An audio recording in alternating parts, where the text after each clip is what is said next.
Tonight, Israel's prime minister says the ceasefire agreement with Hamas is still not complete and they're working out the final details.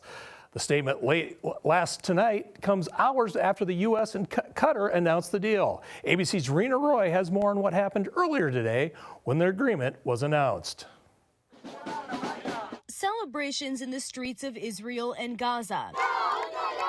Men seen dancing and singing as a ceasefire was announced between Hamas and Israel after more than a year of death and destruction. More than 15 months of suffering by the innocent people of Gaza. Fighting in Gaza will stop, and soon the hostages will return home to their families.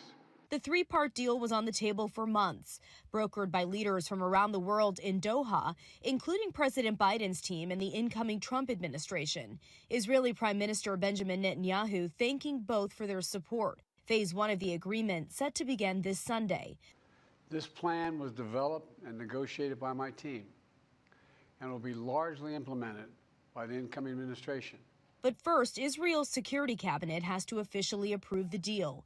Netanyahu's wider government cabinet will also have to sign off, and a 48-hour window for legal objections opens before the ceasefire goes into effect. Over the course of 42 days, Israeli troops will withdraw their forces to their border, halting aerial assaults for military operations for 10 hours a day and 12 hours on days when 33 hostages, starting with women, children, and the elderly, are released. I'm happy that they actually managed to pass it over the finish line. I hope the nightmare is over.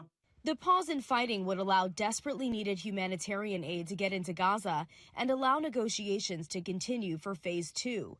President Biden saying Israel will also release a number of Palestinian prisoners and Palestinians will be able to return to their neighborhoods in Gaza. For now, Israeli defense forces continue their barrage with explosions still going off in Gaza. More than 46,000 Palestinians have been killed in the war, according to the Hamas-run Gaza Health Ministry. Rena Roy, ABC News, New York.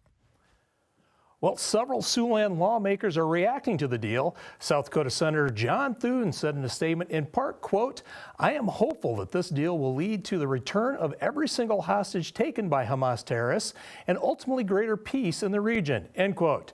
Nebraska Representative Adrian Smith said on X, in part, quote, "Announcement of a deal to secure the release of Hamas remaining hostages is good news, long overdue. It shows terrorism can only be met with meaningful deterrence," end quote. And Iowa Senator Joni Ernst said in a statement, in part, quote, "I have called for our citizens' immediate release, met with their families, told their stories, and worked with our partners to end this crisis.